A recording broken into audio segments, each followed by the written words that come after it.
The horror did not arrive under the cover of darkness, nor during a stormy night where danger is expected. It arrived on a blindingly bright afternoon in May 1985 in the quiet, affluent town of Lexington, South Carolina. The heat was already rising, baking the pavement, as 17-year-old Sherry Smith spent her afternoon by a swimming pool, laughing with friends and celebrating the end of her high school exams. She was a girl on the precipice of her future, a graduation ceremony days away, and a singing cruise planned for the summer. She was the picture of American innocence, safe within a tight-knit community where families left their doors unlocked and neighbors knew each other by name. But as Sherry drove her car down the winding roads toward her home, a predator was watching, waiting for a single moment of vulnerability. That moment came at the foot of her own driveway. Robert Smith, Sherry's father and a local pastor, was working in his upstairs office. From his window, he had a clear view of the long, wooded driveway that led from the main road to their house. He glanced up, a routine reflex, and saw Sherry's car turn in. He watched as she paused by the mailbox, a daily ritual to collect the post. He turned back to his paperwork, his mind likely drifting to the dinner plans or the upcoming graduation festivities, expecting to hear the front door open and his daughter's voice fill the hallway within seconds. But the silence stretched. The door did not open. The footsteps did not come. A minute passed, then two. Puzzled, Robert looked out the window again. The car was still there, idling by the mailbox. A cold, inexplicable dread seized him, a father's intuition that defies logic. He didn't walk, he ran. Rushing out of the house and down the driveway, the silence of the surrounding forest seemed to press in on him. When he reached the car, the scene that greeted him was a tableau of suspended animation. The engine was still purring. The driver's side door was wide open. Sherry's purse sat on the seat, and the radio was likely playing, but the car was empty. Sherry had vanished. Robert shouted her name, his voice echoing off the pine trees, but the only response was the rustle of the wind. Panic set in instantly.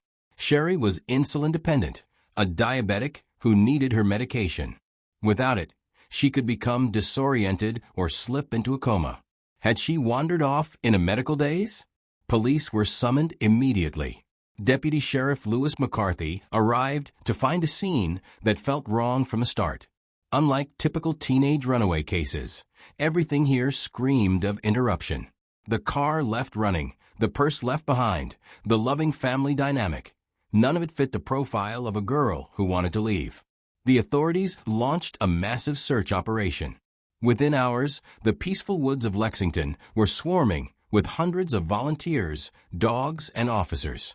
They combed 500 square miles of dense underbrush, desperate for a clue. But the ground yielded nothing. No footprints, no tire tracks, no signs of a struggle. It was as if a giant hand had plucked Sherry from the earth. As the hours bled into days, the agonizing wait began. The Smith family home transformed into a command center. Then the phone rang. It wasn't the police with a lead. It was a man. His voice was calm, almost conversational, yet laced with a sadistic undertone. He spoke to Sherry's mother, Hilda. He didn't ask for a ransom. Instead, he claimed to be the kidnapper, apologizing for the abduction in a twisted display of politeness, promising he would return her. He told them to check the mail. This wasn't just a crime, it was a performance. The Smith family realized with dawning horror that they were not just victims of a kidnapping. They were pawns in a psychopath's game, and he was watching their every move.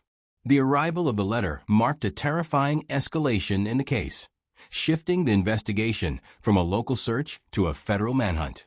The envelope arrived just as the voice on the phone had promised. Inside was a document that would haunt the investigators for decades, a last will and testament, handwritten by Sherry Smith. The letter was a heartbreaking testament to the girl's character, filled with love for her parents, her brothers, and her friends. It was written with a steady hand, but the words carried the weight of impending doom. However, one sentence stood out, freezing the blood of everyone who read it. The casket is closed. To the untrained eye, this was a tragic farewell. But to the FBI, who had now joined the investigation, it was a signature. Agent John Douglas, a pioneer in the behavioral science unit, arrived in South Carolina to construct a profile of the offender. Douglas read the letter and listened to the recorded phone calls. He saw what the local police could not. The phrase "the casket is closed" was not something a 17-year-old girl would naturally write. It was dictated or coerced by the killer. It was a message of total dominance, a cruel taunt implying that by the time she was found, her body would be too decomposed for an open viewing. Douglas gathered the task force and delivered a profile that was shockingly specific. He told them they were hunting a white male in his late 20s. He described the suspect as likely overweight, unkempt, and socially awkward, a man who felt invisible and powerless in his daily life. "He is a nothing," Douglas explained. "He feels like a grain of sand on a beach." Kidnapping Sherry, a symbol of everything he could not have: beauty, youth, social status, gave him a godlike sense of control. Douglas predicted the man was likely working in a blue-collar job, perhaps as an electrician or utility worker, giving him the knowledge to manipulate phone lines and explaining his ability to blend into the background. The investigation became a psychological war fought over the telephone lines. The killer called repeatedly, sometimes taunting, sometimes weeping, seemingly fighting his own demons. The FBI coached Sherry's sister, Dawn, to keep him on the line. They needed to feed his ego to make him feel important, hoping he would slip up. Dawn, showing immense bravery, became the primary contact. She listened to the man who had stolen her sister, feigning empathy, asking him questions, trying to humanize herself to a monster. But the technology of 1985 was a hindrance. Tracing a call took time, precious minutes that the killer rarely granted. He was elusive, calling from different payphones, hanging up seconds before the trace could be completed. Then came the call that shattered the remaining hope. The killer gave detailed directions to a location in the woods. Investigators and family members rushed to the site, prayers on their lips. But there was no rescue to be had. Sherry's body was found, just as the killer had predicted, brutally discarded and decomposed. The closed casket was now a reality. The discovery confirmed that this was not a kidnapping for money. It was a kidnapping for the thrill of control and the infliction of pain. Yet, even with Sherry gone, the calls did not stop. The killer's obsession shifted. He began to threaten Dawn, telling her she was next. The profile suggested that the high from the murder would fade, and the killer, driven by an insatiable inadequacy, would need to strike again to regain his feeling of power. The discovery of Sherry Smith's body did not bring closure, it brought terror. The killer was still out there, emboldened by his success and the massive media attention his crimes were generating. The community of Lexington was locked down, parents terrified to let their children out of sight. But a serial predator is opportunistic, and when the urge to kill rises, they find a way. 2 weeks after Sherry's abduction, the nightmare descended on a different family. In the nearby area of Richland County, 9-year-old Deborah May Helmick was playing in her front yard, enjoying the summer afternoon with her brother. It was a scene of perfect domesticity until a car pulled up. In a blur of motion, a man snatched the child from her own lawn. Her brother's screams alerted the neighbors, but it was too late. The car sped off, leaving nothing but dust and a shattered family. The abduction of a child so young, compared to the teenage Sherry, initially confused some investigators. But to John Douglas and the FBI, it was a clear sign of devolution. The killer was unraveling. He hadn't stalked Deborah with the same patience he likely used for Sherry. This was a blitz attack, a crime of opportunity driven by a desperate need to replicate the feeling of control he had lost. The link between the two cases was confirmed when the killer called the Smith family again. He taunted Dawn, asking if she was jealous, and chillingly remarked, "I have another one." He was using Deborah as leverage to continue his torture of the Smith family. Desperate to stop him before another body was found, John Douglas proposed a high-risk strategy. They would use the killer's obsession with the Smiths against him. They would set a trap using Dawn as the bait. The plan was to hold a highly publicized memorial service for Sherry. Douglas believed the killer's narcissism would compel him to watch, to see the pain he had caused up close. Undercover agents flooded the service, watching the crowd for anyone fitting the profile, the overweight, awkward loner. Meanwhile, Dawn was instructed to speak to the media, to challenge the killer directly, to keep the connection open. The trap was psychological.